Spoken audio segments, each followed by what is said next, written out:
We're having a fabulous day. Oh, lights. Lights, camera action. We got lights, we got camera, we got sound. Got everything a body needs. Blank page, fresh page. Got our markers. Close some tabs. Many tabs. I'm glad y'all can't see my tab situation here, because it's a little egregious. I do say so myself.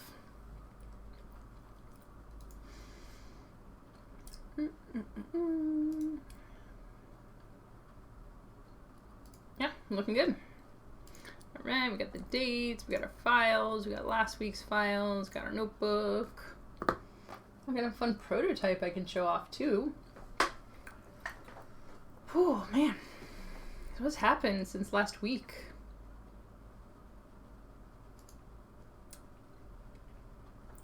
I was like, I was at PAX East. I was like, no, I came back from PAX West.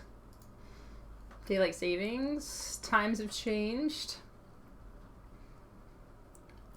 Lots of interesting planning stuff. So, yeah, it's been a chaotic few days. I hope y'all are doing well, staying healthy, staying safe.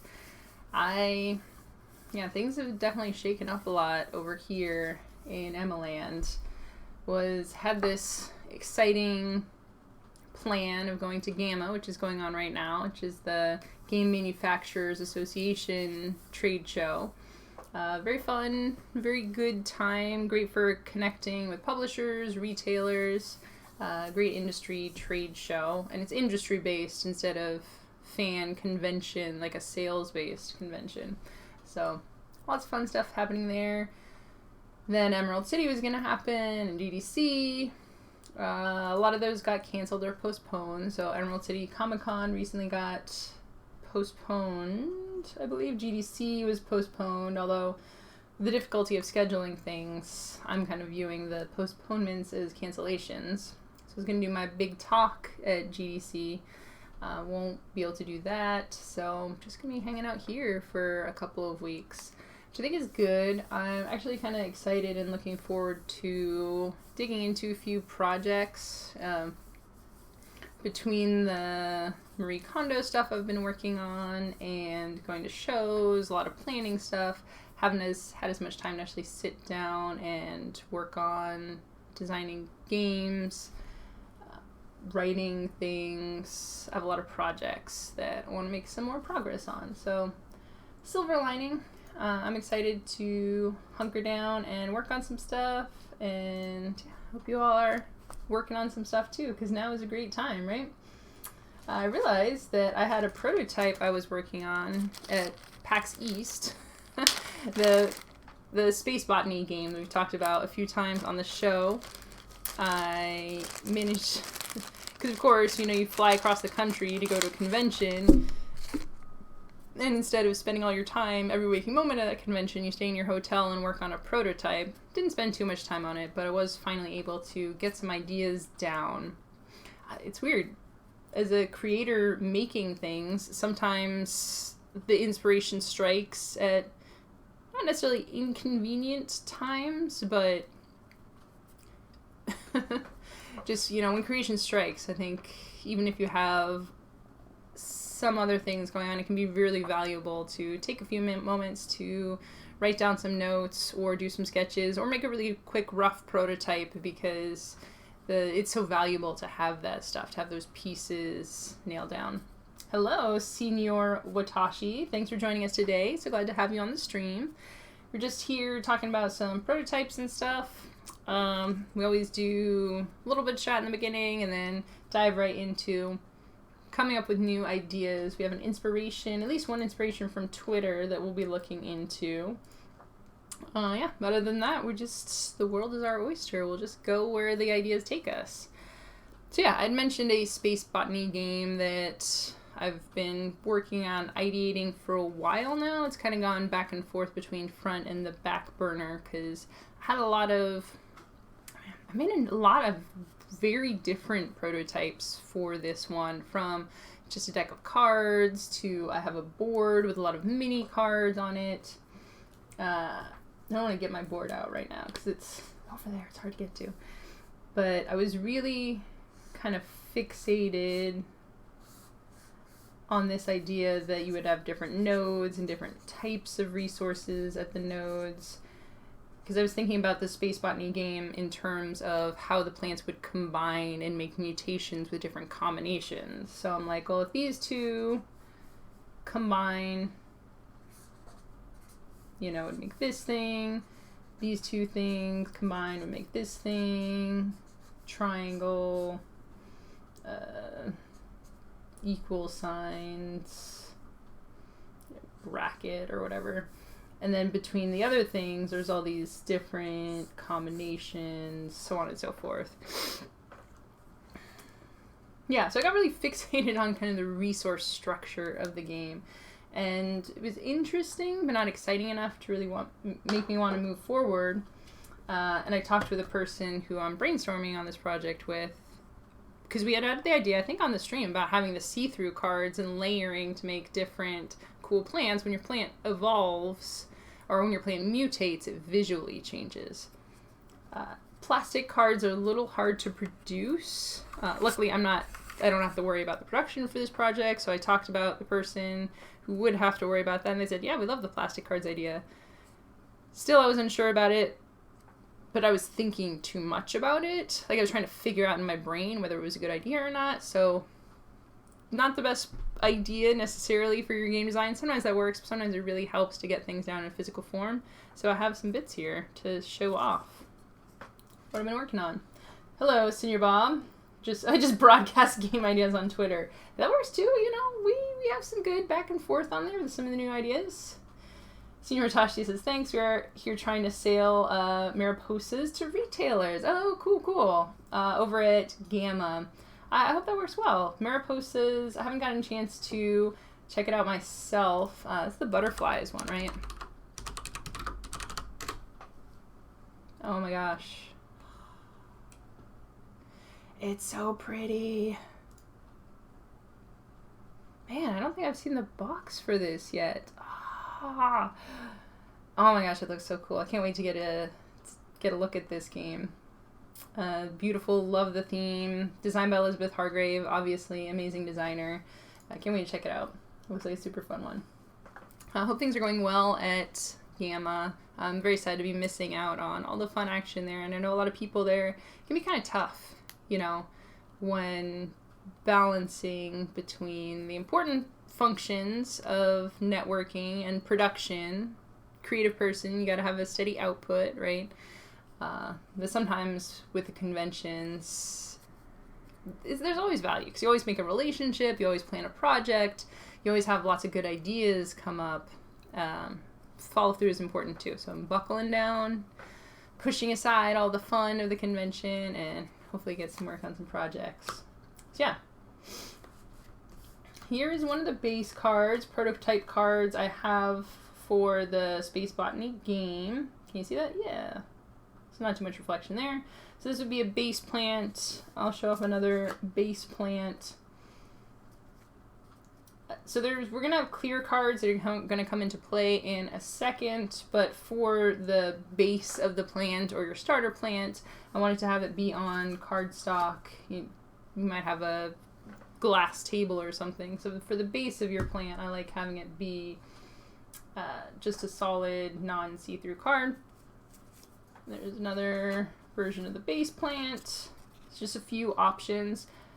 I've thought a little bit about the resource and the economy of this version. Again, I went to resource heavy in the last version. So for this one, I'm really starting from a visual foundation and kind of just how does it feel to build a plant?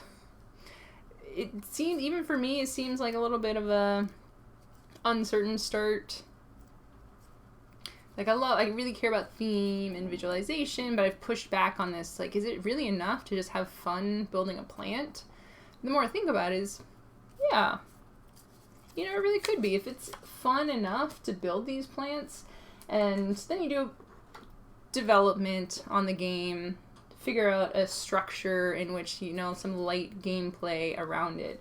I think that can be a very solid way to design something, is start from a piece or an action that just feels super fun, and then build a solid system around that. Because once you get fairly experienced in game design, making a light, solid system can sometimes be the easier part of it. You're like, insert resource here, resource conversion, meaningful choice, A/B choice that you can do, have a few of those in there.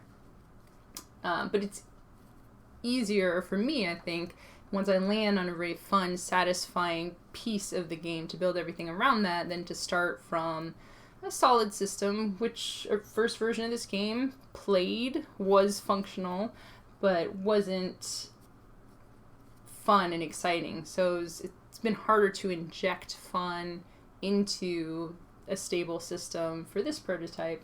So for this version, I'm starting fun first. Fun first. All right. I feel so dramatic about the reveal here. I want to have a drum roll.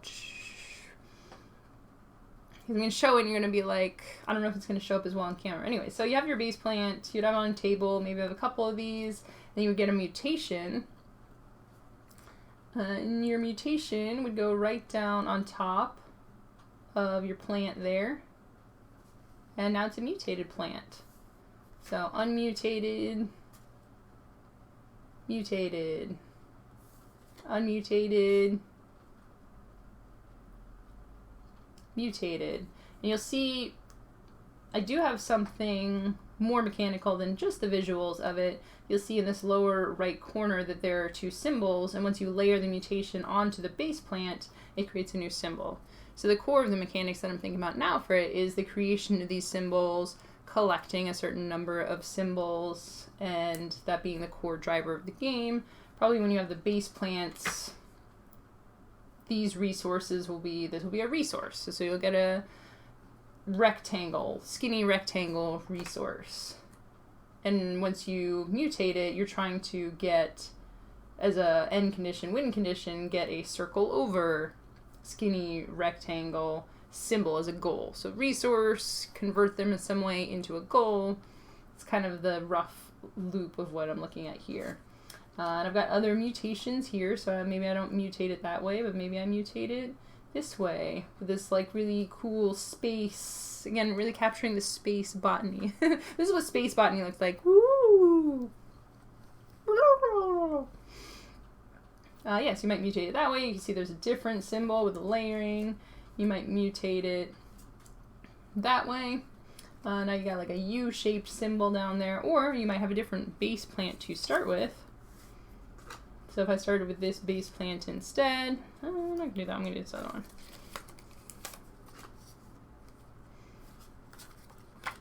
You do a mutation to it, and now you have this triangle between two lines symbol, or this other one. I really like this one. Now you have a triangle with a T thing coming out of it. So layering, lining up the symbols, matching the symbols, and a lot of it is just, it's fun and satisfying to create something construct something out of pieces, almost like building blocks, right?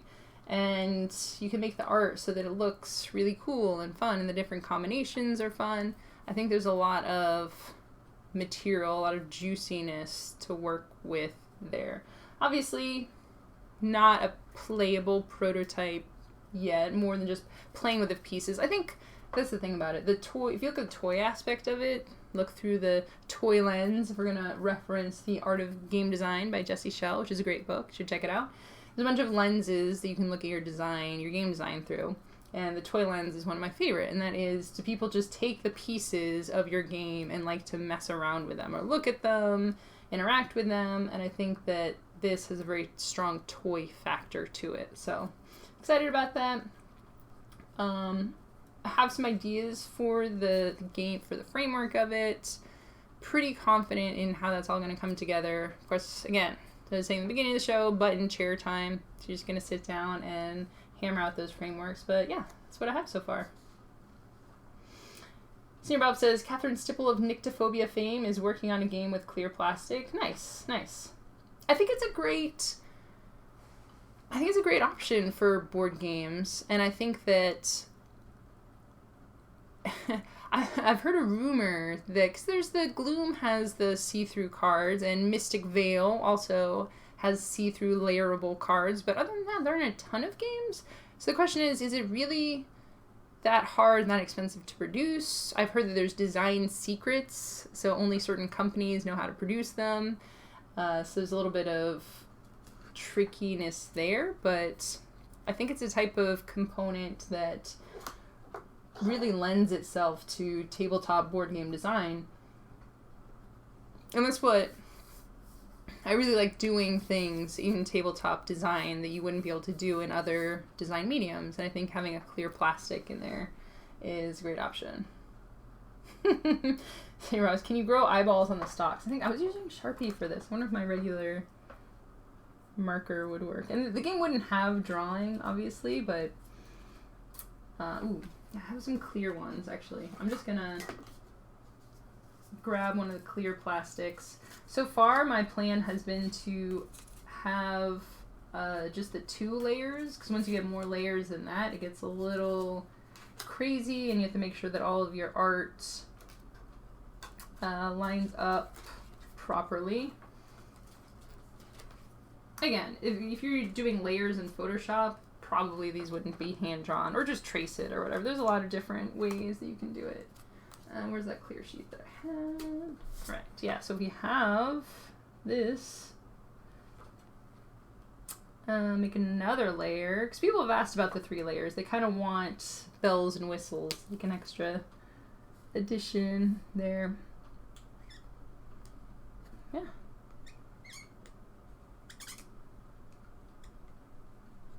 Just get a little eyeball addition to it. Ooh.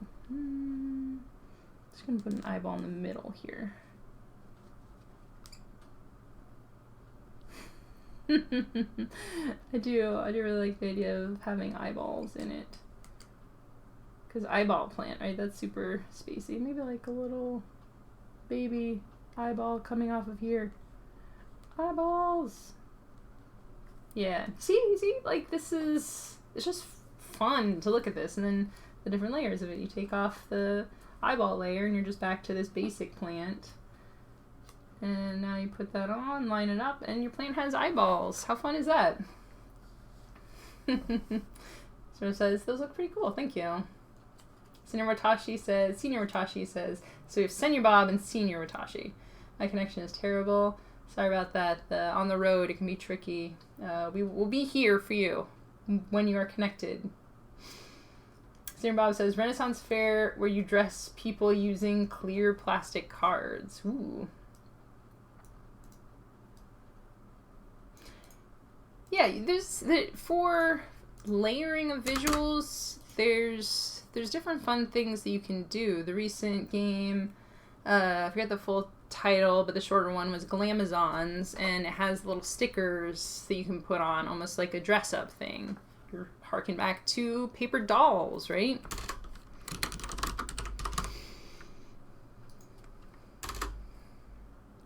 I'm gonna say space botany. Paper dolls is the thing that used to be huge, right? And it's something that we really don't think about or use anymore, but it is a paper physical medium, and it's a concept that could probably be extracted to make many different interesting tabletop game designs.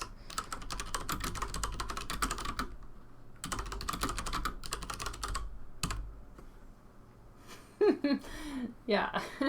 I just have a bunch of these plastic things cut up. I can just draw right into my notebook.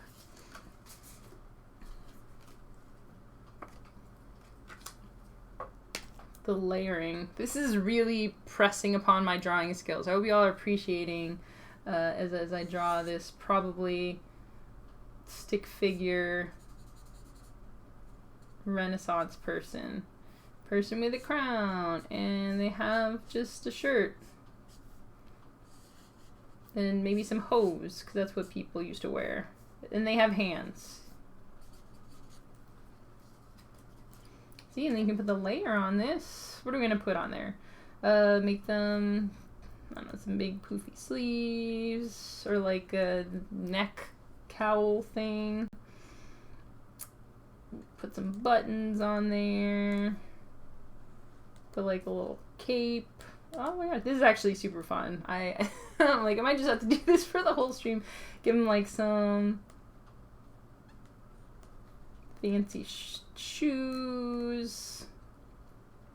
Oh, that fell apart a little bit towards the end.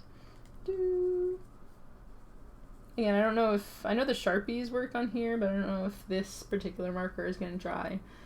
Yeah. Maybe some, like, crazy shoulder pad thingies. Zinfat says, I worked on a clear layered game, put holes in the cards, and put them on a base with bumps to keep them aligned. Oh. Totally gonna steal your idea. Okay, this is drying okay. I'm not gonna smear ink literally everywhere, which is always a concern with the stream. I like the bumps idea. Interested to hear more in how... Did you end up publishing the game? Are you still working on it? I like the bumps idea. The alignment is definitely a consideration. Oh, shoot. Does that even... Oh, there's too much glare there. I'm like, does that even show up for the thing? I'm going to move this into a less... Yeah, there we go. Okay. Positioning in the camera is tricky. I'm going to get this lined up so you can see this cool regal person there. Yeah, look. Okay, I'm going to do it. Look at the picture. Keep your eyes on it. Oh, this is so cool because you can barely even see the plastic on the thing. Okay. Now there's a regular person. Oh, yeah. Fancy person. A little sound effect to it. Fancy person. Regular person. Fancy person. Ah, this is so much fun. That's the thing too. If you're designing a game and you yourself are having a lot of fun playing around the components, that's a pretty good sign. Pretty good sign for game design. Yeah, I haven't done too much research into the plastic components thing. I think it's weird that it isn't a bigger thing. I mean, I guess just the like plastic cards do seem obviously probably more expensive than paper cards. Maybe more difficult to produce, maybe not as durable, especially if there's shuffling involved. But I think if you can get around all of the cost and production factors, you know, maybe have fewer cards. And again, with game design, there's a lot of areas that are underexplored or unexplored. Sometimes when you think, this would be really cool, why hasn't anyone done it before? Sometimes it's just because not that many people have done it before, and it's totally worth exploring and checking it out. But yeah, like Zinfat was saying, the alignment thing is definitely a consideration. How do you get them to line up? For me, I'm doing it with the symbols, because the symbols are going to match some sort of a key and have a function to them. But it's also, you know, as long as the symbol matches, maybe a little bit of interpretation there and adjust it a little bit to suit your needs. Senior Bob says, I feel like 3 layers is right, and that your goal as a space botanist is to create a plant with specific characteristics. Ooh, yeah. Yeah, I love the workshopping this now. And yeah, again, if you are joining us, we have a split here on the game design show between brainstorming some of the stuff that I personally am currently working on. People want to brainstorm stuff based around what they're working on, we do that too, and then just come up with random ideas. But I think this is a perfect example, perfect visualization of why making a prototype and showing it to people can be so valuable. Because I show you a thing, it triggers an idea in you, you give that to me, it makes me think of something else, and having that back and forth feedback is a lot easier and more productive when you actually have the components in front of someone. It can be fun and productive to just have a in your brain conversation with someone. You can definitely get some good ideas out in that way, but sometimes you get kind of caught up because you have to explain it to them, and then they have a different picture and they say something based on what they're seeing in their brain, and it's kind of not right, and it can be a little trickier. So yeah, prototypes, great. Okay, 3 layers does feel right. It feels production-wise and making sure all the art is interesting, maybe slightly more challenging. Not really that much more challenging. But making a third layer on there and getting the symbols. One thing I was considering was potentially having the third layer be a bonus layer and have some bonus effects.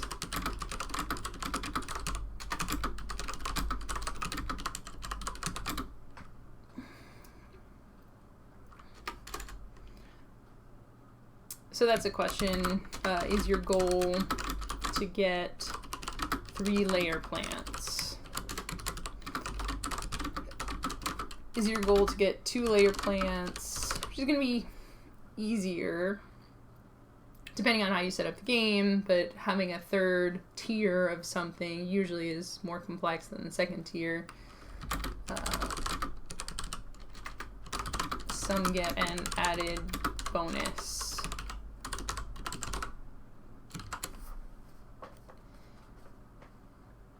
I also like this idea. This is really weird because it just kind of came to me naturally without really thinking about it, and I'm just really realizing it now as I speak about it. I like the idea that all the pieces can go together with all the other pieces.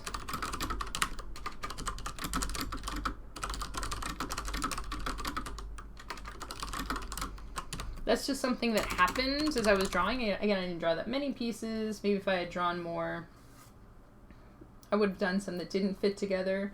But there's something that just feels very natural to me about, you know, if you're sorting through these cards, if you're drawing them off of a deck, if you're purchasing them from a market, and you're like, oh, that one looks really cool, and you go to put it on your plant. I could do this with the eyeballs, actually, that we just created. You're like, wow, I got my 2-tier plant here. I'm gonna make another mutation to it. And then you stick these eyeballs on here and they don't really line up. And you can tweak it. You can make the art do that, but if they don't really work with the other card, then it's just a little bit of a feel bad. I'm like, I want people to just make cool plants. I don't want this to be the kind of game where you're struggling to make plants. You're frustrated about not being able to make plants. I want this to be a game where you just get to do the stuff of the game, right? You just get to make a bunch of cool plants.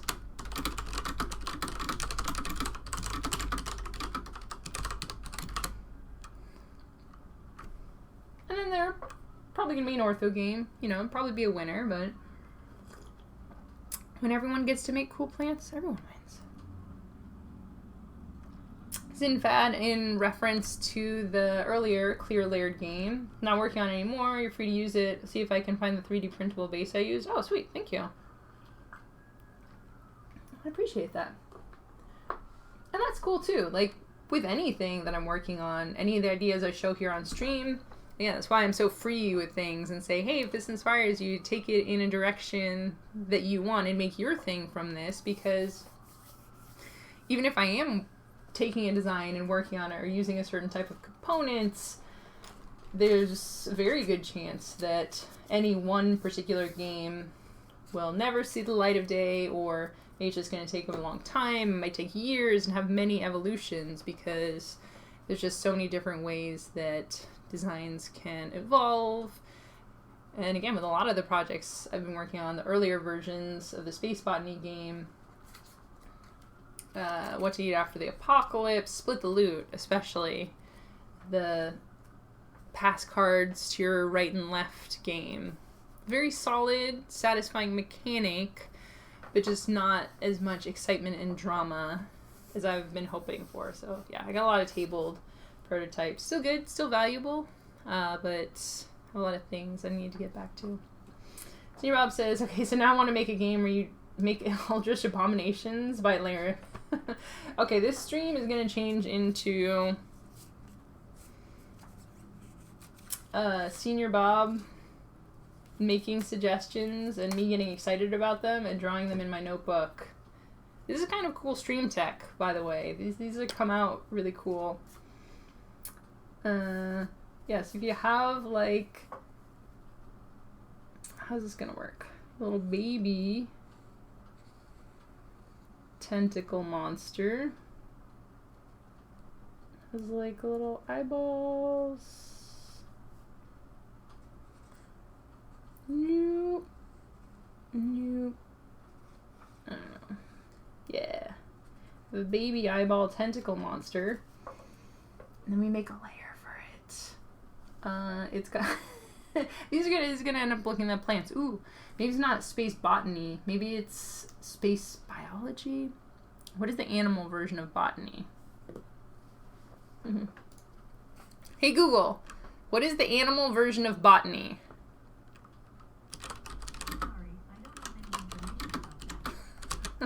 Google's like, I don't know what you're talking about.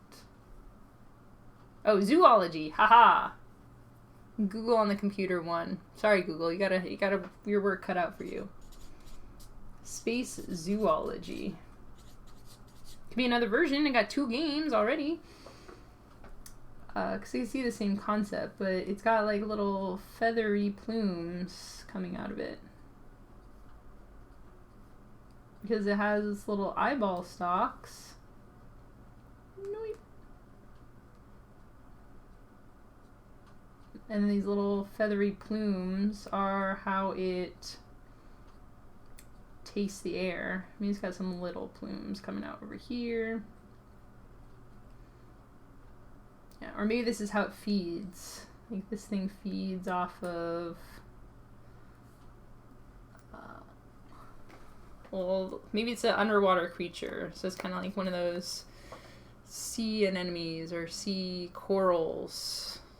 Some sort of sea creature that opens up and it's got the tentacles, and the algae or phytoplankton comes by and it just gets stuck in the hairs and then it sucks it in and eats it. See, look at that. Huh? Oh, that's so cute with little tentacles.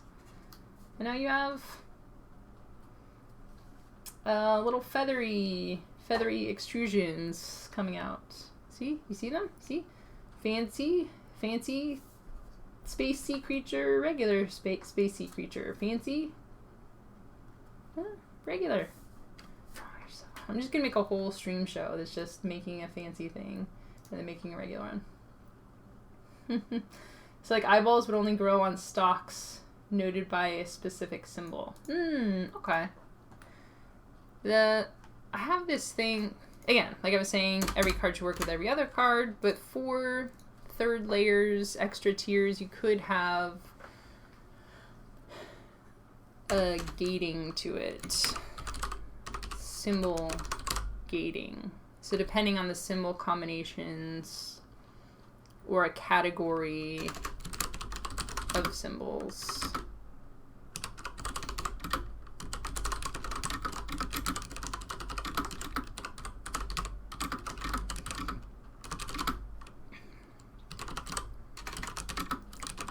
Special cards that go with that combination. Maybe you get to look through a deck or something to find the special card.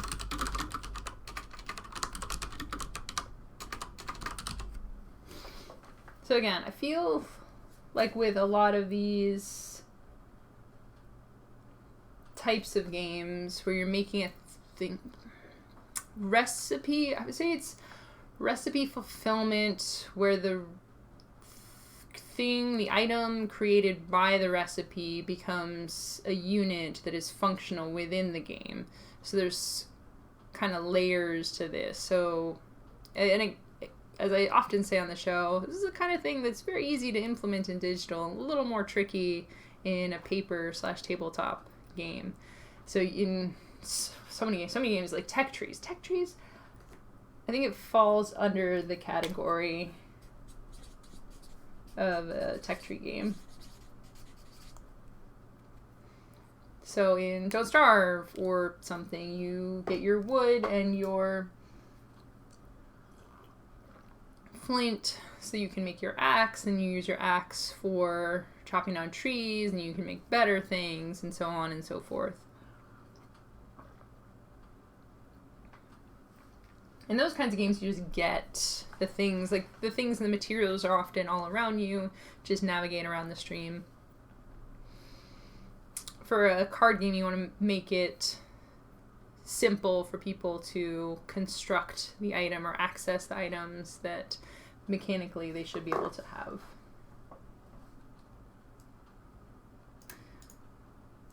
Zimvad says, more than 3 layers with durable, clear plastic gets murky. Yeah, definitely. I think 3 layers would for sure be the limit. Even for jostling, or just making sure that things stay lined up. That's definitely... And another thing with me, looking at making a prototype like this, it's definitely a consideration for... I'm very particular about being able to line things up, about hexes to interlock, or cubes fitting into the right places. So I like the idea of getting the cards, having bumps or features on the cards to make them lock together a little more easily, because I can see that being a frustration for me playing this game. If it's too hard to line them up and they keep shifting. Yeah, but yeah. So what it all comes down to for this prototype is a lot of people come to board game design from a lot of different directions. You know, you can start out as a hobbyist gamer. You can make your first game not really knowing much about board games at all. Maybe the last game you played was Twilight Imperium. Maybe the last game you played was Monopoly. Maybe you've never played a board game before in your life. Just a little bit of a stretch, but I don't know, maybe it's possible.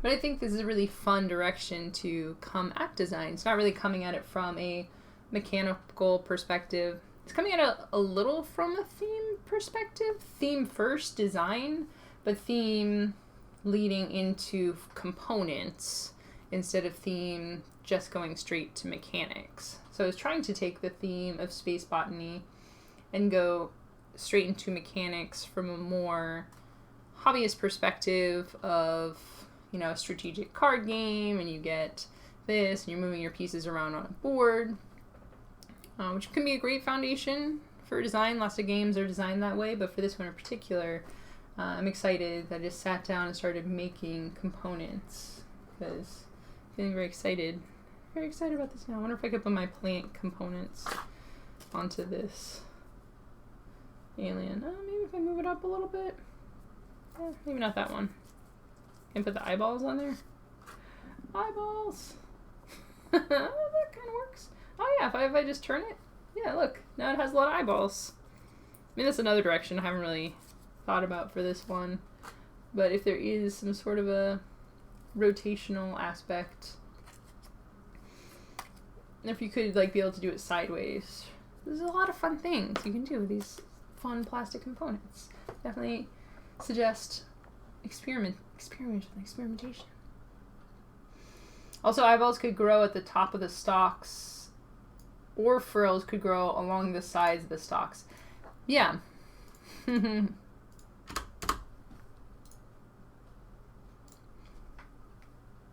again, this is something that we can definitely just hop right in. I'm really happy I made a few extra of these because, again, very simple, very fast prototyping. I just got sheets of plastic. I don't know if you can see those. Can I hold those up? I got big sheets of plastic that I cut into card shape size very roughly. Again, trying to keep things as simple as possible. But yeah, if you made the layers themselves a little more simple,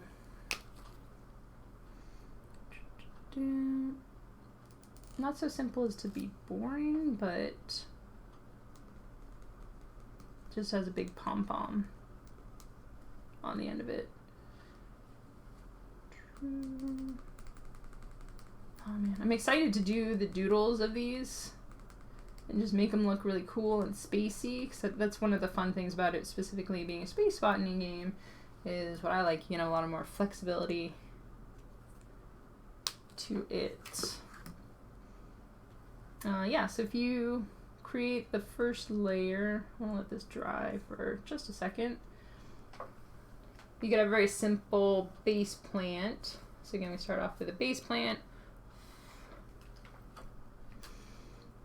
Do some flowers as an addition.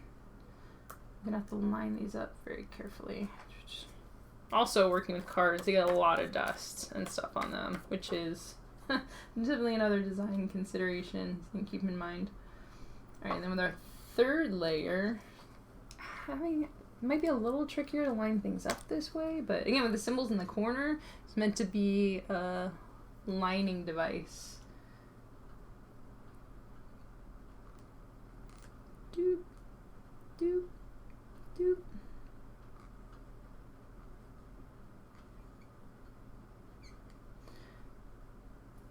Do them on both sides, right?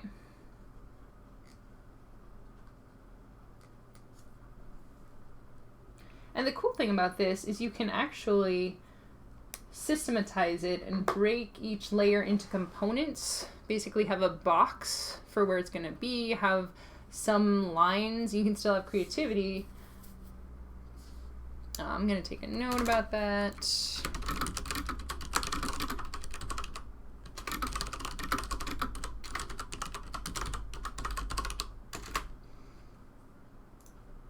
Yeah, this is just for example, because we don't know which system is going to be the best yet, because we're inventing them. For example, base layer is very short, a third of the card.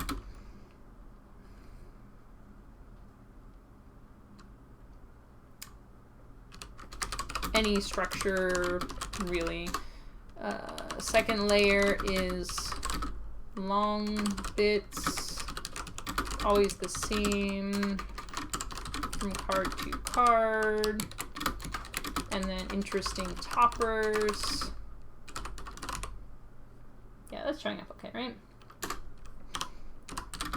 Third layer is stock decorations.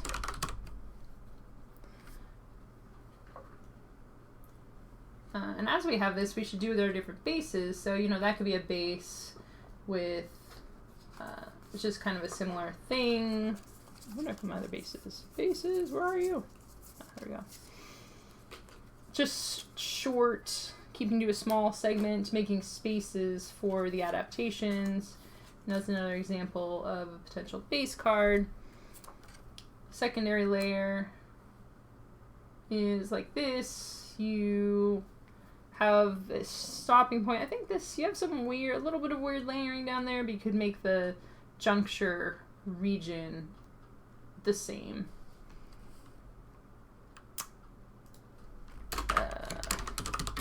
Focus on juncture regions. Make layering easy.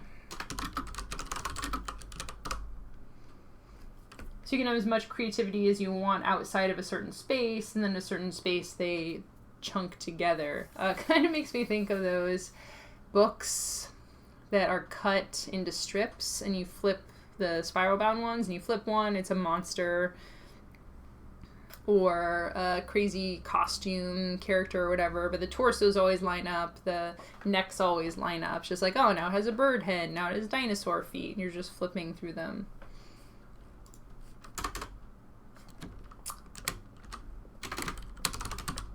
Children's flip book. Each page is cut, I don't know, this is probably a technical term for this, 1, 2, 3, and you make different costumes, monsters, etc. I should find one of those just to have as a reference to play around with, because I think there's a lot of useful learnings from that. Which way did this go? Okay. Is it like that? This was like this. Yeah. So you have your base, you have your secondary layer, and then the third layer is decorations. In order for this to work, lining up's a little tricky. You'd have to make sure that the shape of the secondary layer is the same, so your decorations would line up, but I think that's cool. That's a fun direction for it. They could be squiggles or eyeballs or different sorts of things. And now with multiple layers, the players can feel a little bit more creative. You have more types of combinations. You feel more creative, more in control.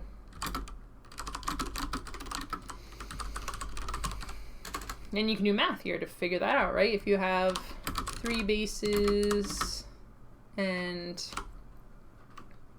let's see, 4 different bases times 4 different stocks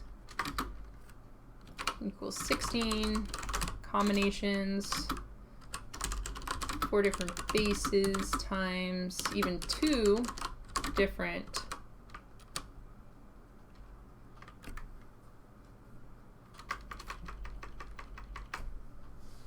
this is 4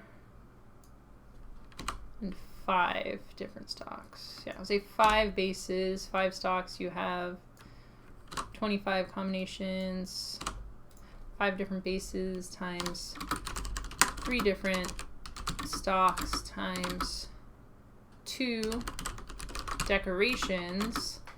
Now you have 15 times 2, which is 30 combinations. And if you go up just a little bit, if you have 5 of each, 5 bases, 5 stocks, and 5 decorations, you're up to 125 combinations, right? So it starts to stack and grow. There are lots of cool options. Circular round cards? I don't know. That's 2 production challenges in one. Seems like a little bit of a stretch. Senior Bob, I'm thinking looking at carnivorous plants and stationary sea creatures might be a good inspiration for these space plants. Yeah, very much so. I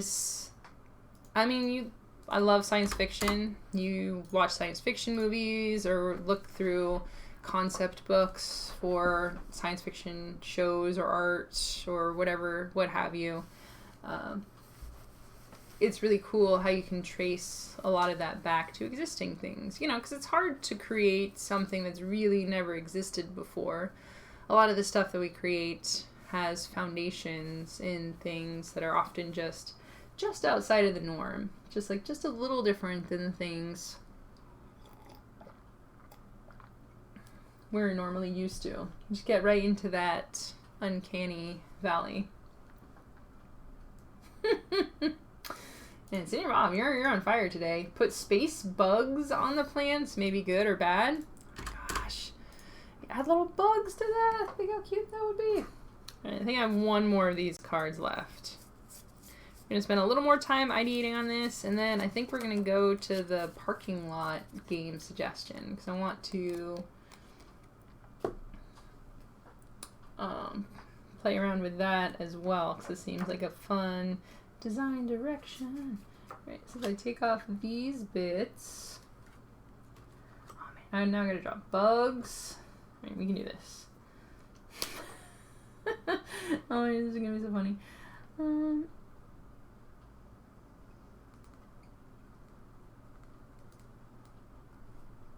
Doop, doop. Yeah. Oh my gosh, I love this so much. I could definitely use some more drawing practice. It's one of those skills that I always want to work on. But let's see if I can do another one.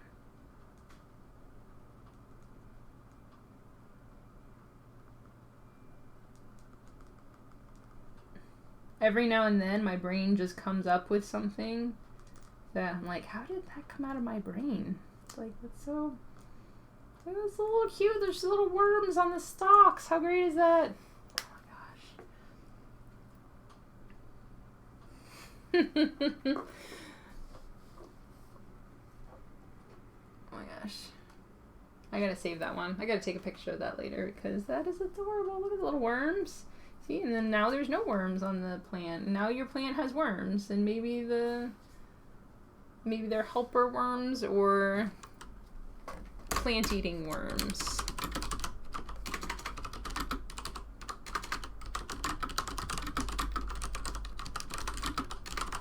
Oh, that was a great suggestion. I'm very excited to play around with that. And imagine too with, again, printing on plastic cards is not a process I've gone through before, but a lot of the games I've seen that do it have a pretty simple color schemes, single color printing. So I've been playing around with this and just having it be black ink on top of the plastic, my assumption would be easier to produce that way than doing a full color printing on the plastic. And then you can have the base cards, they're just regular playing cards. You can print them however you want for the game. So lots of fun options there. Something I'm excited to keep playing around with, and I appreciate you watching and giving feedback as I play around with my space botany game. Where were these originally? I put them... See, now the space alien tentacle creature has pom-poms coming out of its head with bugs on it. Yes. It's so great. It's the best thing. It's the best thing that's ever happened. And we just take it off. Swap over to another base. There, now we have a different plant that has adorable space worms on it. Adorable space worms are a must. Cool. I feel productive now. I was excited about the prototype. I know we messed around with it a little more, had some more ideas. Definitely something I recommend. Sitting down on stream is fun. If you can do that, if you can manage it. Also, this kind of design feedback with one or two other designers in your group, or even just non-designer friends. I think sometimes I've had feedback about this. It can be tricky to start a design group. Some people don't live in an area where there's a lot of other existing board game designers who are currently meeting. But even just sitting down with another creative person, sitting down with an artist, or, you know, a child. Kids are really great for this because they'll tell you what they think, even if they don't have any idea what they're talking about. Some people are like that too, for better or worse. But just having anyone to bounce this off, show things to them, if they're just receptive and excited about things, then that's usually all it takes to have a person to throw ideas around. We also had to postpone some of our local design meetings because we're trying to stay safe, and board gaming with large groups of people, not necessarily the safest thing in our current environment because there's a lot of shared cards, touching of pieces. So we've been talking locally about digging more into Tabletop Simulator, some digital means, getting our games on there, and then sharing them that way. So it's another option if you're looking for a way to share your designs with people. Don't necessarily have people in person to do that with. Cool. See, Ralph says, I suppose Kodama is pretty organic in how the cards are placed imprecisely to make a tree. Yeah, I mean, I think Kodama is an excellent example of a way in which you can take organic forms, non-linear, non-grid-based, and the Midai is very similar in this sort of a way, where you're not supposed to touch the cards perfectly. You're not supposed to make a grid or a hex map where things interlock together in a particular way. And Kodama is really interesting, too, because part of the game is visualizing and tilting the branches. And almost like there's an interesting rules thing where you can get into thinking like, how much the branches have to be is it okay if there's just like a sliver of the branches touching? Do they have to line up perfectly? Because if I adjust it this way, I can put this other branch in here. But that's a aspect of game design, this layout mechanic. Say irregular, non-grid layout mechanic. And I think as I'm speaking about this, I'm looking at my games. I think it's very important that things are going to line up. I think for the art of this one, what's more interesting is how the layers, when lined up, fit perfectly together. I think that's very satisfying.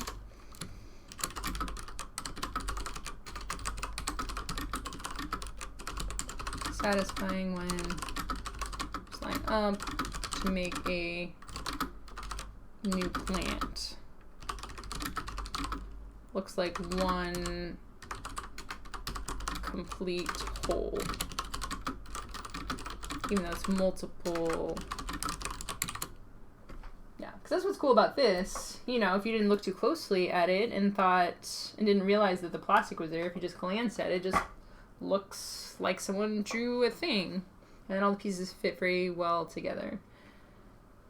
So that's what I like for this concept, but just the general mechanic of having things line up in creative ways. I think I can play around with a component here and just mess around with it a little bit. You know, if you have just coming out to the edge, you know, turning in different directions, it's very much like the way Kodama is done, and it makes some flexibility. There's some interpretation there, which I find very interesting. Personal.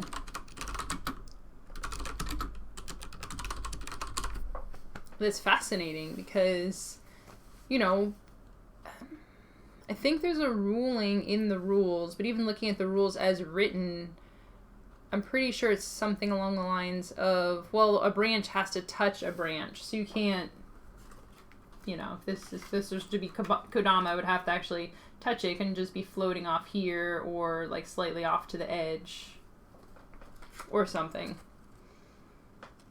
But within that, there's different degrees of touching. And, you know, if it gets to a certain point, you know, you're looking at it, you're like, oh, if I just do it a little bit more, I can put this other thing here, and potentially having a discussion or even an argument about whether that's a legal move.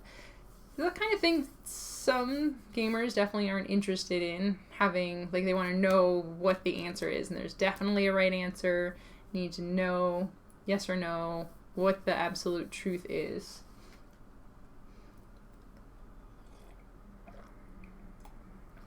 But if you're willing to have some degree of interpretation, I think it opens up a very fun and interesting design space. So cool. That was Space Botany.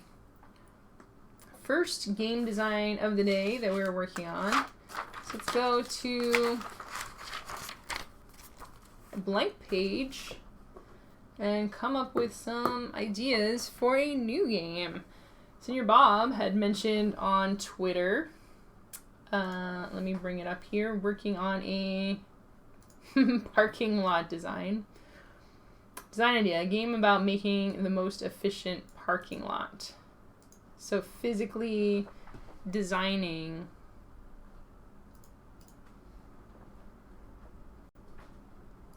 what the parking lot would be like to make it easy to get into, easy to get out of.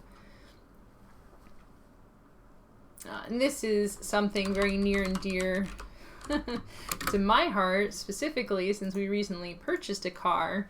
We live in an apartment building, so we have a garage that we have to get into. And with the garage, and then also driving around the city, dealing a lot with parallel parking, parking is suddenly way more at the forefront of my mind than it ever was before. Because growing up, we had lived in Maine, very rural, much more space there. So much more space at our house, and just that you go to the grocery store or whatever, there's parking for days. Never really something you have to think about. But city living, definitely very pertinent. And yeah. My mind was drifting off. I'm like, oh man, I used up all my plastic cards I cut out. No, I used that one too.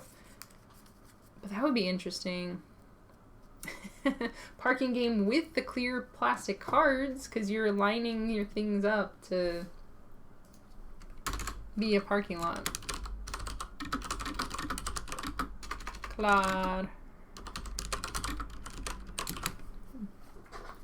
I don't know why I haven't just had blank cards with me while I've been on stream before. I've been using this notebook, but this, I can just draw what I'm thinking on the cards and move them around. It's a genius breakthrough. No, that one is already used. Yeah. Designing a parking lot. I mean, thinking of it as a theme, so if I was to tell someone games, like, thinking about designing a parking lot, I'm not sure how much the average person would be hooked on that.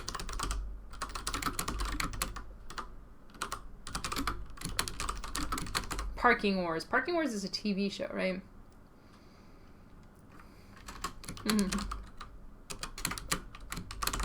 Park-a-Lot. Sir Park-a-Lot.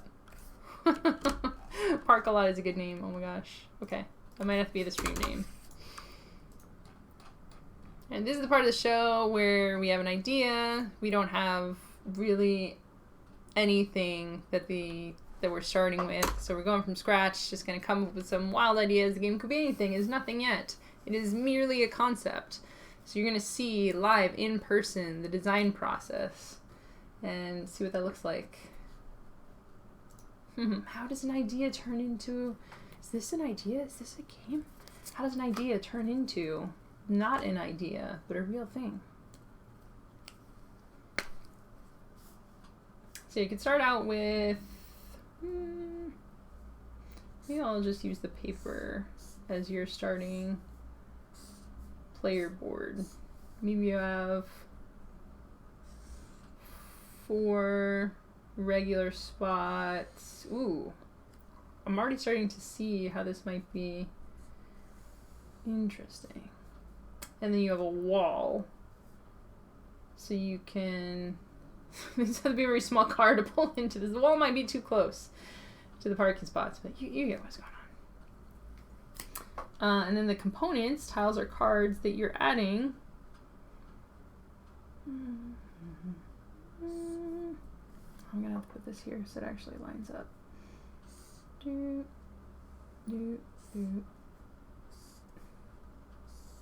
you want to be a board game designer, get used to drawing squares, because you're going to be doing that a lot. Oh, shoot.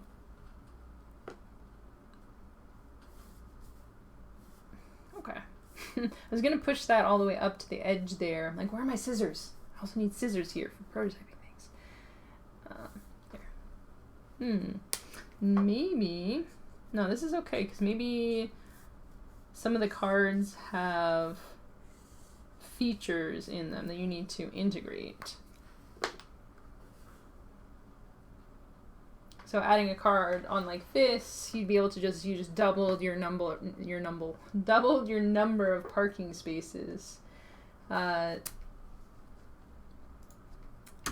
I like starting from an idea like this is it has a very clear win condition for the game. The winner is the player that can park the most cars.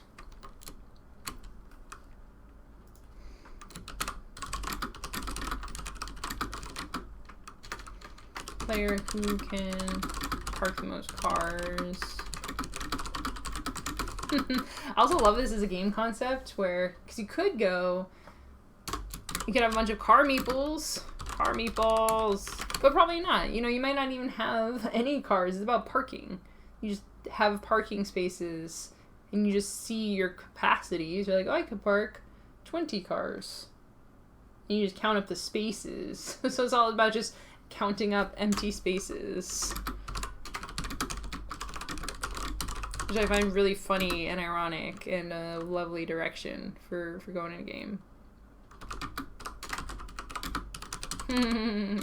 Laughy face. We're talking about efficiency here, so there could be some factor of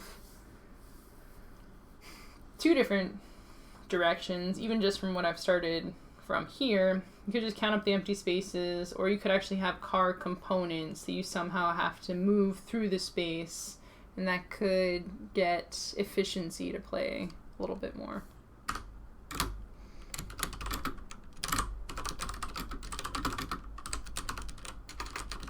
Navigate.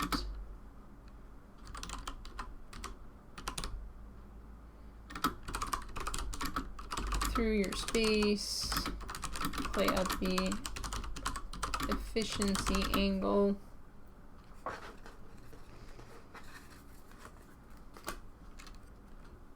Alright, and there's also rules for car parking.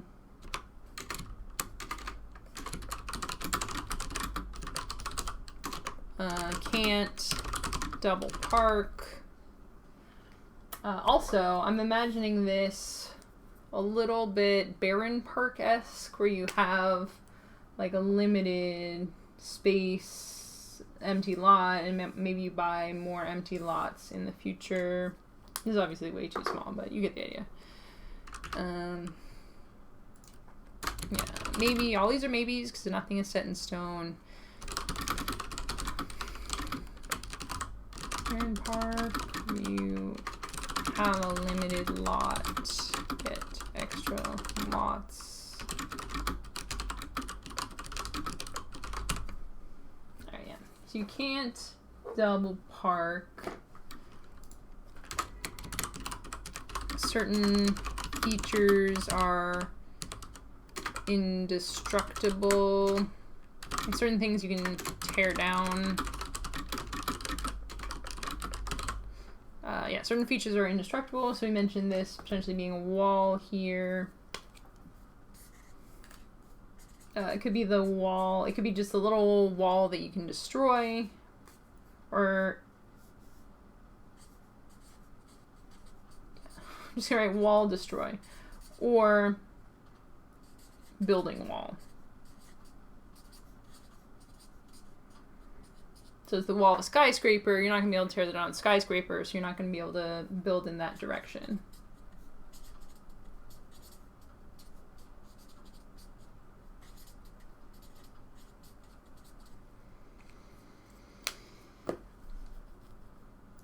I'm going to make this, okay, so break it down into rules for parking and construction rules.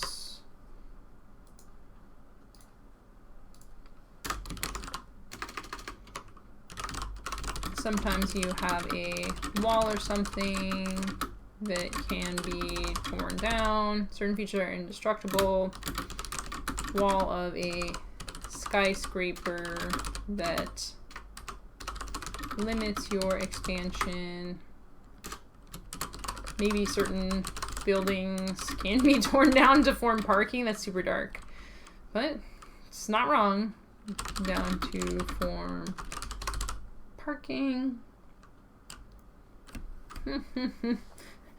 Park a lot or pave the earth.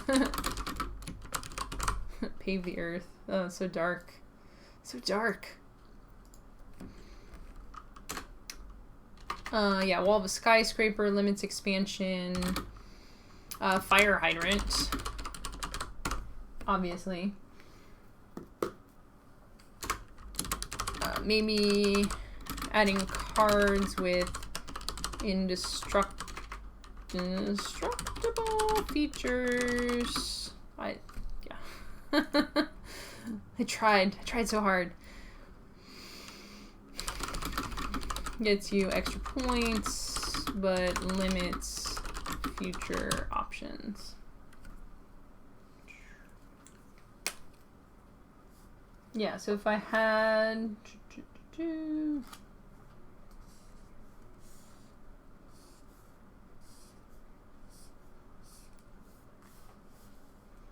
So, for example, if this was a destructible wall, I could put that there, but then it would break the rule of the double parking. People in the middle won't be able to get their cars out.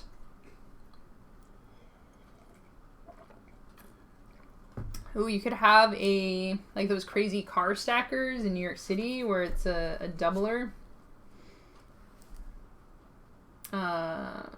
So build, maybe there's second layers.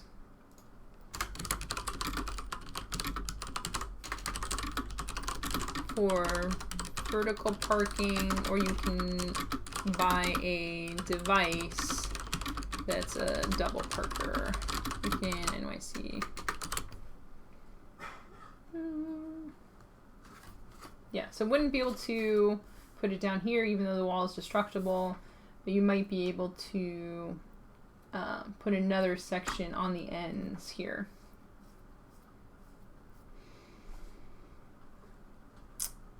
Could be an aspect of the game where you have to manage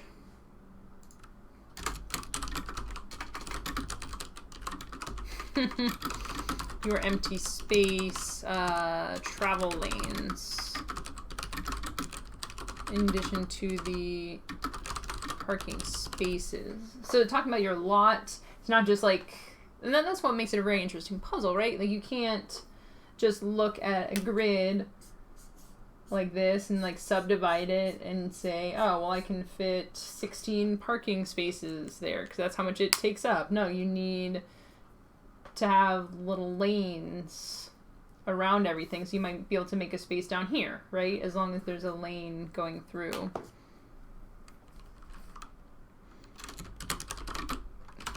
Just fill up the whole grid. Need space for the cars to travel through, because cars take up space.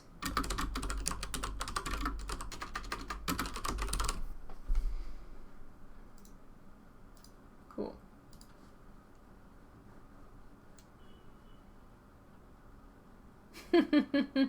Alright, so we're looking at the background of this parking lot game. I think it's silly that people try to drive along the front of a store, even though there are a ton of people walking across the road.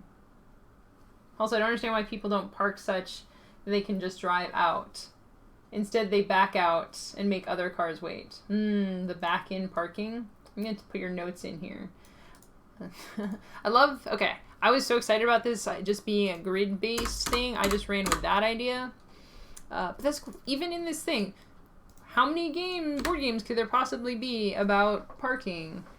Turns out, again, with just this seed of an idea, I think what Senior Rob was thinking about and what I was thinking about, two completely different things, about optimizing the space or about, you know, parking your cars. Like a car parking optimization simulator. Yeah, also don't understand why people don't, our parking garage in our building is back in, but it's not fair. It's supposed to be. They're like, you should probably back your cars in because they can get out easier, but a lot of people don't. And again, the hard part is getting your car in, because that's usually, or the hard part is backing.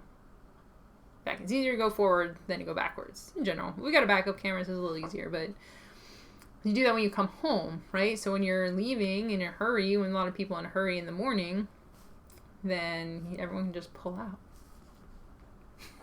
So your mom may have thought about this a bit. Now you have to have car pieces for the toy factor. Yeah? Yeah? Coming back to, we were commenting on whether there's toy pieces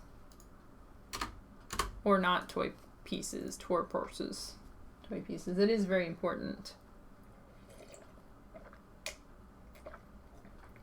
thing to consider. Having either car meeples or even like little painted miniature cast cars, car minis. Oh my gosh. Car minis. Like little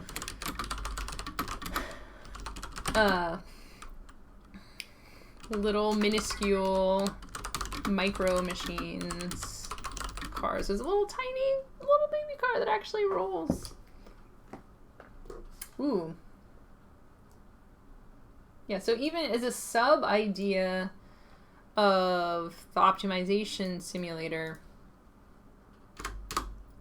you could either have people, parking is so fascinating. You see, this is when I get up on my soapbox. I just want to see people digging more into interesting aspects of our daily lives. So many board games, and so many of them are great, are about resource management in space or in the future, or their historical resource management, very specific times in history where it's not just one or two games, hundreds of games focus on this very particular topic. But there's so many things in our daily lives that are relevant that we could lean on to better teach and better understand the games. Like, we're doing a game about parking optimization. I park, I watch other people park. It's something that's just much more accessible and readable for more people. Anyways, I was pasting this. Program movement of cars through the parking lot. So this idea of an optimized simulator. Man, so many different ideas here.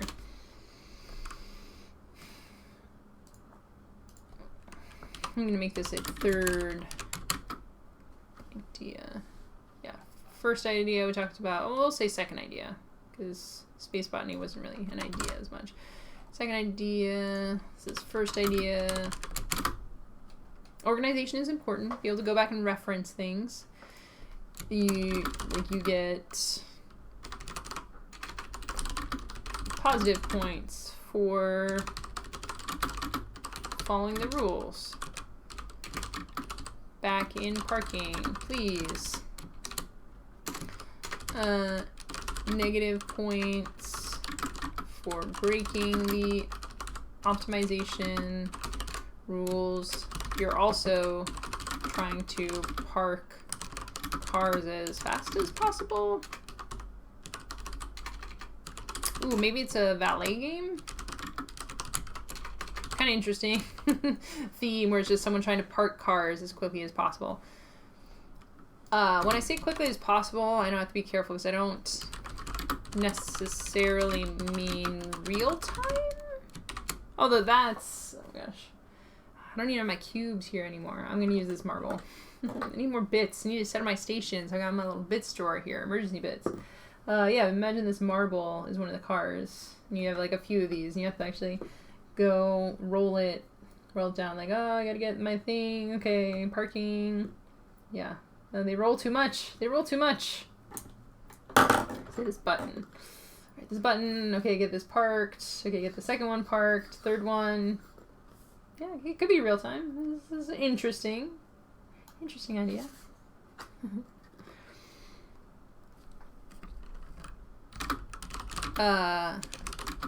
Could also be you get could also be time is a resource / currency. Back in parking, you get or you lose X time second tokens.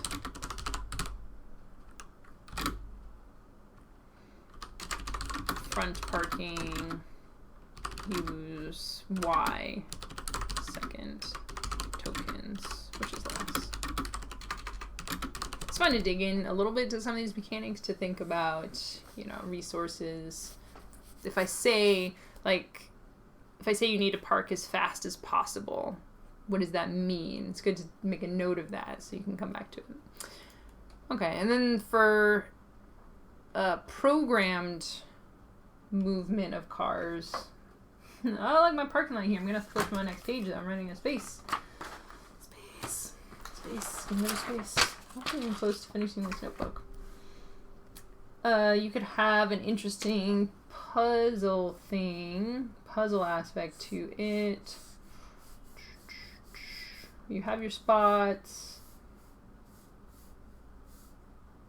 And then you have your car. I don't know why they're circles. Car tokens.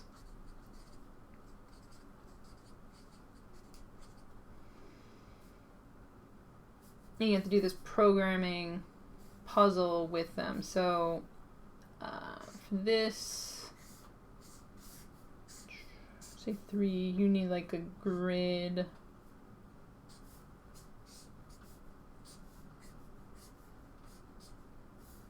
So these are the parking spaces. Yeah, I'm not doing these to scale at all. I don't know what is in my brain. All these are parking spaces. And you need a certain amount of space. So maybe your grid goes out like this. So you're trying to put car A into the A spot. And you're doing a back-in parking. So car A has to go here. And if car B goes here, then car A won't be able to back into it. So you have to do B one space away on the grid, and you can't fit in as many cars. So yeah, so it's a third idea for a programmatic version. And again, that's within the space of 20-ish minutes. Just taking this theme that you would think, I don't know, you think might be kind of boring, right? parking optimization. Already come up with 3 different ideas based on this concept. So, yeah. Concepts, write what you know, right? You don't have to write what you know, but starting from things you know a lot about, you can dig into them and get some interesting mechanical concepts. Have your parking spaces. Just gonna take some notes about this. And then a grid for cars to move around. Cars, but they can't back in park. They're too close together. Then after X number of turns, some of the cars want to leave. So there's a random factor you need to deal with. Yes, all the spaces are numbered.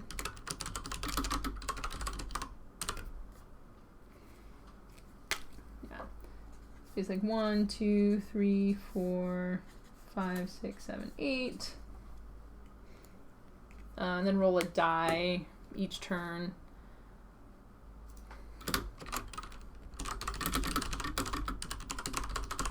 Also don't have a die right here. Very frustrated with myself right now. It's like I don't have a die in my pocket. Who are you? Luckily, internet. Roll a die. There must be an app for this. Oh my. What is this? Is this just a Google thing? What? Okay, hold the phone. If you just type roll a die into Google, it will roll a die for you. It will roll a d6, but it has all the pictures of the polyhedral dice. You can choose any of them. This discovery is amazing. Oh my gosh, I'll never have to be without a die again. Yes. Yes, we rolled a 6. So that would be, I should probably roll a d8, right? Of course. Okay. 1. Rolled a 1 on a d8. So car C is here and they want to leave, but car A is blocking the way. Yeah.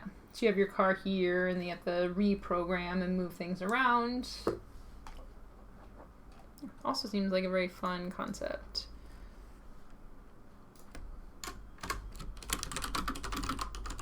Program.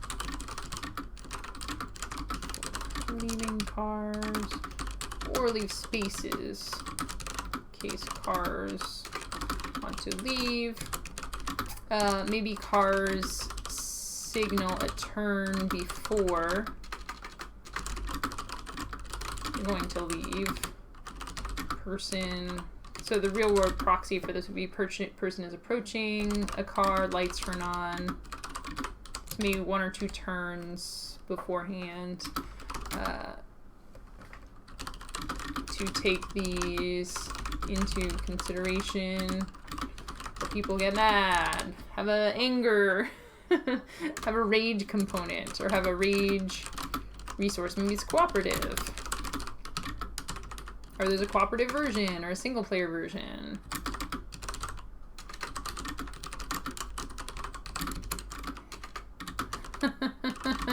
If people get too mad, there's a riot and the whole parking lot shuts down. Yeah, that's what I'm talking about. Exclamation points. It's fun. All these games sound so fun. I want to play these games. Rolled a 2. Nice. Ooh. Oh, cool.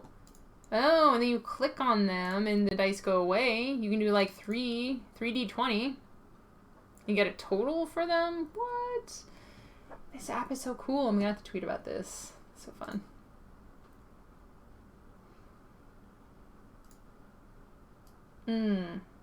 Alright, Cindy Bob, I'm copying your other notes as well, because I went down this program movement rabbit hole. But there's some good stuff for the Park-A-Lot what do we call this? So this is car parking, optimization simulator, programmed car movement. This is making an ideal, or building your ideal parking lot. Competitive parking lot construction game. See, I think it's very important to think of taglines. You don't have to do tagline first design, but having something in mind can make it have a very good framework to structure your game around.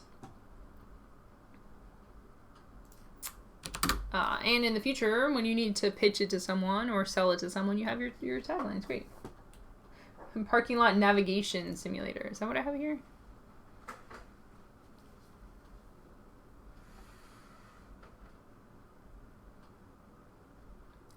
I think that's a third idea.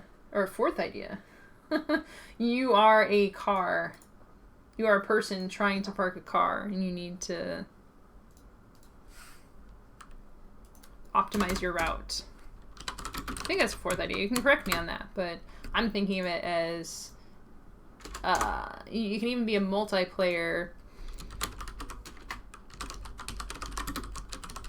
navigating through the same parking lot. I don't know exactly how that would work. I kind of feel like I want that to be a digital game. It could work in paper too. But it'd be fun. You're just trying to park. Oh my gosh, it actually sounds like it could be fun. It also sounds like it could be torturous. Fun or torturous. The world may never know. I listen to your Bob here in the chat, just coming up with literally a million different games ideas, which is great. A recess board, you try to flick rolling cars into parking spaces. Yeah, keep them coming. See, all of these sound fun. If somebody pitched this to me, it's like, oh, we're going to flick cars. Oh, we're going to optimize going through a parking lot. We're going to build our own parking lots. Yeah, I see. The game would still have to be fun. You know, I could see making boring games around these topics as well.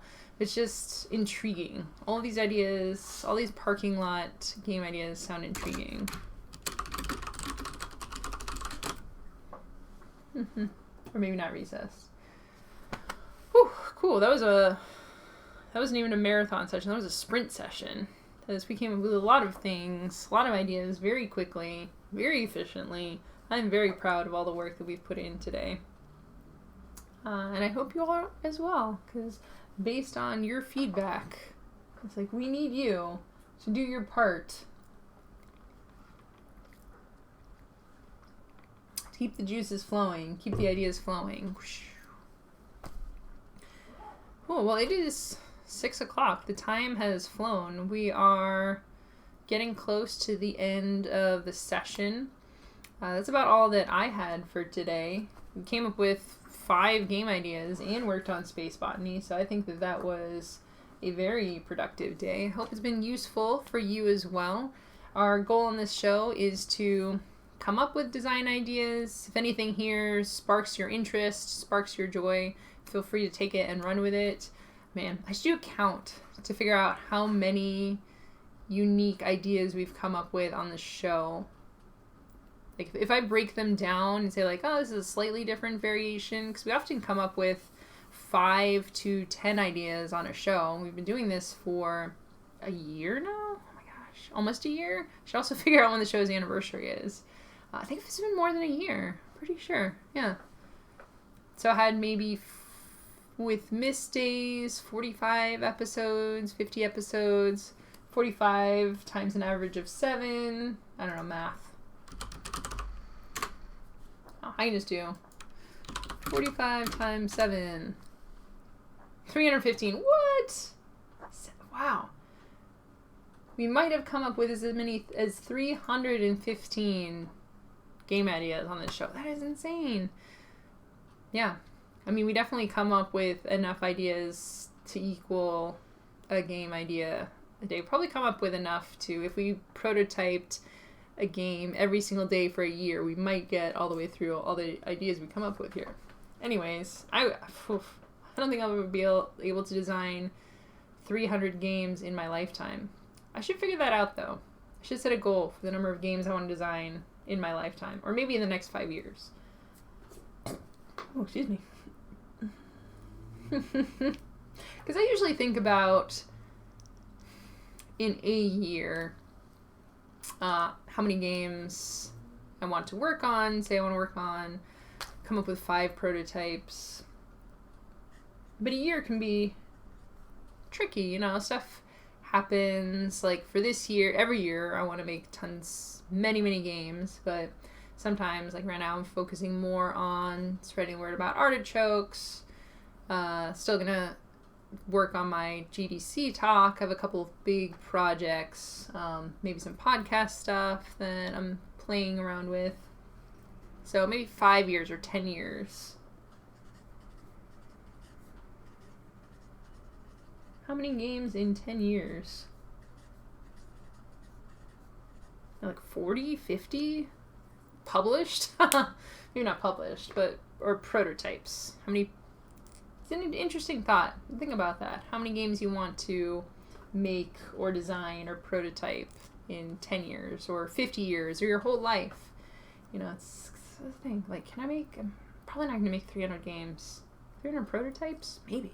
It seems like a lot. When you add it up like that, it's a lot of things. Yeah. The one thing I wanted to mention, actually, about my GDC talk, because I'm not going to GDC, I'm still planning to record the talk because they're still going to have the talks in the vault for people to check out. And before that, I want to practice.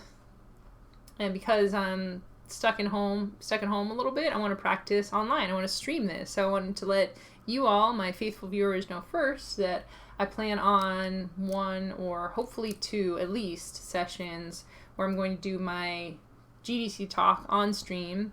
It's Don't Hate the Player, Designing for Divergent Human Play Experiences, approximate title. The idea is I have 10 different types of play that I'm going to discuss why it's important to consider wildly varying play experiences, things you might not have designed around before, but it's good to know what they all are and maybe insert them into your game design. So I intend to stream that as a practice for my eventual video, and I'd love to have some of you there to check that out because I'd love to get some feedback on it and improve the eventual video that will come out of that. So yeah, it's upcoming stream stuff. I hope to do that in addition to my regular stream schedule because I don't want to cut into what I'm usually doing. So yeah, still going to be board game streams, Magic streams on Thursdays, and then insert that talk stream in there somewhere as well. The talk is meant to be half an hour, so it's probably going to be a little shorter of a stream. Have the talk and then have some time to chat and have feedback afterwards and make sure that I've covered everything.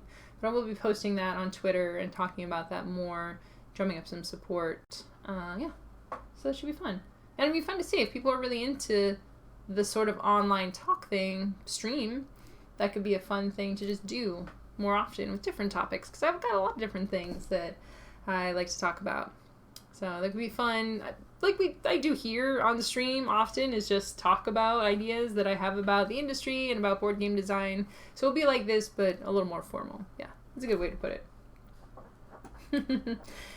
All right, before I tap out, I'm going to check out the last few comments. Senior Bob says, a solo game like Onirum, only the cards are from the perspective of inside the card.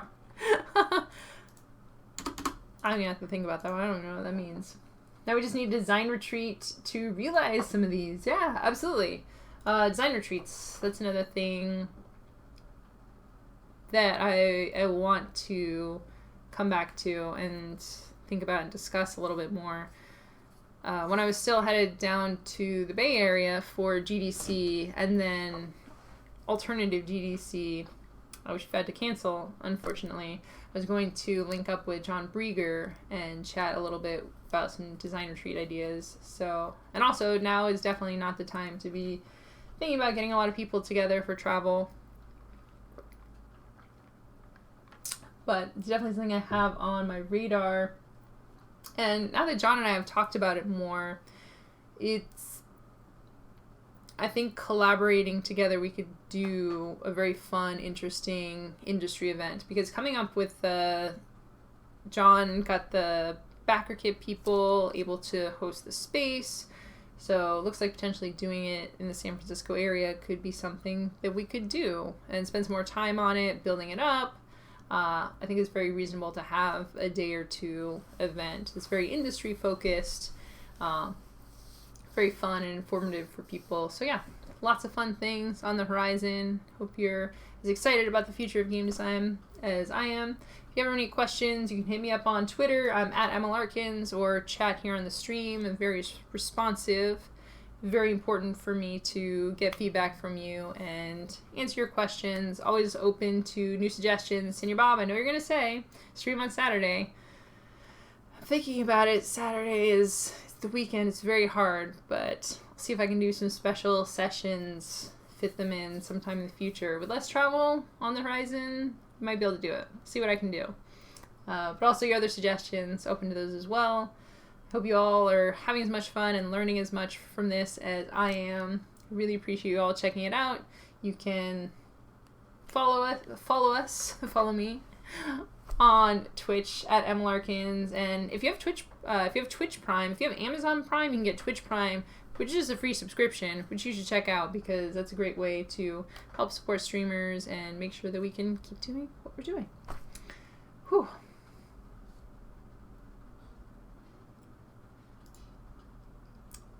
Senior Bob says you are interested in doing a design retreat. Awesome. Yeah, I have a running list of people that I'm keeping track of. And it's something that I would publicize as well. But I'll make sure that I will keep you in mind when I'm planning that. That's all for today. I'm going to finish up my stream. I hope you enjoyed yourselves. And I will be back again on Thursday to stream some Magic. And then back again on Tuesday to do some more board game design. Until then, see you later, and I will catch you around the table.